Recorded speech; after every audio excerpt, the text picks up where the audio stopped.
people from countries around the world came to America, to New York Harbor, and entered the portals of their new lives. In 1884, Nikola Tesla, son of a Serbian Orthodox minister, stood on the deck of a ship and smiled with satisfaction. Here in this country, in this very city, he would one day change the face of the globe.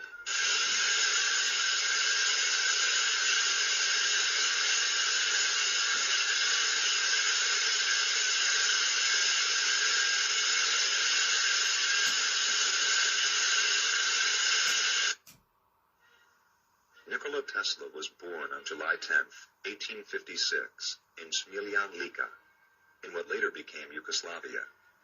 His father, Milutin Tesla, was a stern minister, and his mother, Juka Mandic, was an inventor in her own right of household appliances. She was never photographed. His childhood dream was to come to America to harness the power of Niagara Falls. Tesla studied mathematics and physics at Graz, Austria, and philosophy in Prague, Czechoslovakia. He began his career as an electrical engineer with a telephone company in Budapest in 1881. It was there, as Tesla was walking with a friend through the city park, that the elusive solution to the rotating magnetic field flashed through his mind. With a stick, Tesla drew a diagram in the sand, explaining the principle of the induction motor. Before going to America, Tesla joined the Continental Edison Company in Paris, where he designed dynamos. While in Strasbourg in 1883, he privately built a prototype of the induction motor and ran it successfully. Unable to interest anyone in Europe in promoting this radical device, Tesla accepted an offer to work for Thomas Edison in America, where he set about improving Edison's line of dynamos. It was here that his divergence of opinion with Edison over direct current versus alternating current began.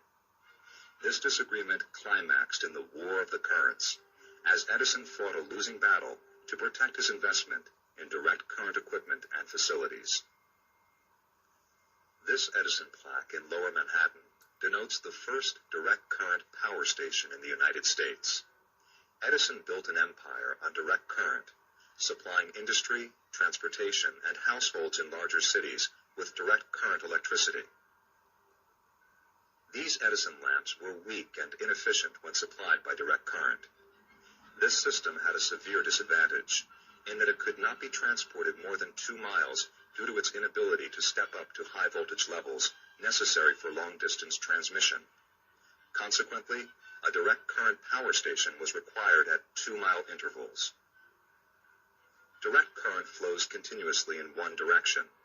Alternating current changes direction 50 or 60 times per second and can be stepped up to very high voltage levels, minimizing power loss across great distances. The future belonged to alternating current. Nikola Tesla developed the polyphase alternating current system of generators, motors, and transformers, and held 40 basic U.S. patents on the system, which George Westinghouse bought, determined to supply America with Tesla's electrical system.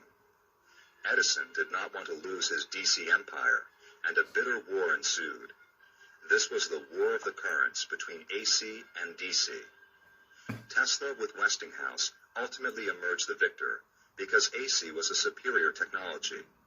It was a war won for the progress of both America and the world. Edison's home in New Jersey shows his comfortable life, and his place in history is secure. It was a full life that ended peacefully in 1931. After leaving Edison, Tesla opened his first laboratory on South Fifth Avenue in New York City. As Tesla's fame increased, many notable friends came to his laboratory and participated in his experiments. The American writer Mark Twain was especially intrigued. Robert Underwood Johnson participated in Tesla laboratory experiments, where electricity of very high voltage harmlessly passed through his body. He said, "I was myself at that time the medium of the passage of an electric current of 1,000,000 volts of the Tesla system of high frequency, whereas I believe 2,500 volts of the ordinary current is sufficient to kill. Very high voltage of electricity passes superficially through the skin, bypassing vital organs like the heart and the brain, and is therefore harmless. This laboratory burned to the ground, and 2 floors of personally constructed and unique scientific equipment, along with his notes, were destroyed. The New York Times of March 14, 1895, interviewed Tesla just after the fire and reported the distinguished inventor's heavy losses, which, while financial, also delayed development of his new inventions. Robert Underwood Johnson, publisher of Century Magazine and author of Remember Yesterday and other books, and his wife, Catherine, were both friends of Tesla. They published many articles about him and his work. Robert Underwood Johnson wrote in his book, Remembered Yesterday, "Among the few persons whom I have met, who I think are possessed of genius, is my friend Nikola Tesla, the electrical discoverer and inventor. He was the discoverer of the principle of the rotating magnetic field. If he had done nothing else, this would entitle him to fame of the first order." Tesla was introduced to the Johnsons by Thomas Comerford Martin, Tesla's first biographer and the 3rd president of the American Institute of Electrical Engineers between 1888 and 1889. He edited and published a remarkable collection of Tesla's contemporary lectures. Tesla was gifted with intense powers of visualization and exceptional memory from early youth on. He was able to fully construct, develop, and perfect his inventions completely in his mind before committing them to paper. According to Hugo Gernsback, Tesla was possessed of a striking physical appearance, over 6 feet tall with deep-set eyes and a stately manner. His impressions of Tesla were of a man endowed with remarkable physical and mental freshness, ready to surprise the world with more and more inventions as he grew older. A lifelong bachelor, he led a somewhat isolated existence, devoting his full energies to science. He opened his second laboratory on Houston Street near Mulberry in Manhattan. It was capitalized with $500,000 with the help of John Jacob Astor and J.P. Morgan. Here he could work night and day to improve dynamos. It was here that Tesla experimented with harmonic vibrations, nearly destroying his laboratory and the surrounding buildings. Many pieces of equipment from this lab survive to this day in the Tesla Museum in Belgrade. In October of 1887, Tesla began applying to the United States Patent Office for a comprehensive system of motors, generators, and transformers of electrical power. Tesla introduced his motors and electrical systems in a classic paper titled A New System of Alternating Current, Motors and Transformers, which he delivered before the American Institute of Electrical Engineers in 1888. One of the people most impressed with this lecture was the industrialist and inventor George Westinghouse. This concept of a nationwide electric power system was just what Westinghouse was waiting for. Tesla and Westinghouse would make a perfect partnership. Within 2 months of Tesla's lecture, George Westinghouse had acquired the rights to the patents and to Tesla's personal services to help develop the patents into commercial equipment. Westinghouse became dedicated to promoting the polyphase alternating current system and felt that his best chance to introduce it to the public at large would be at the 1893 World's Columbian Exposition in Chicago.